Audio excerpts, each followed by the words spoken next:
तिमी पनि ठुलै भयो भने तिमी हेर चिया बिस्कुट खानुपर्छ, हामी जस्तो खाना खानुपर्छ।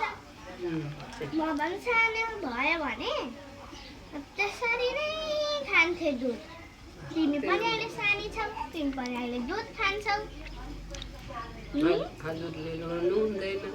अब तिमी रोनु हुँदैन, बच्चा छौ तिमी। रोयो भने आँसु निक्लिन्छ, आँसु धेरै निक्लियो भने आँखा सुक्छ, आँखा सुक्यो भने आँखा पोल्छ, अनि फेरि डक्टरको त्यहाँ जानुपर्छ।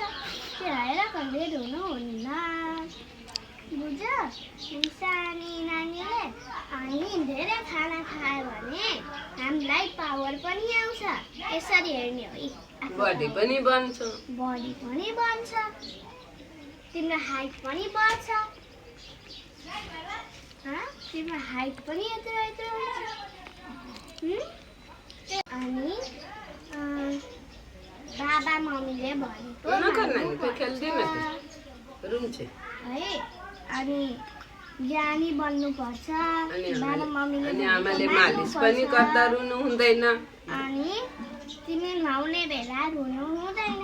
मैले भनेको थिएँ रोयो भने आँखा के हुन्छ, आँखाको अपरेसन हुन्छ। त्यही भएर हामीले कहिले नि रुनु हुँदैन, बुझ्यो? अनि तिमी ठुलो भयो भने हामीले यति भात खानुपर्छ।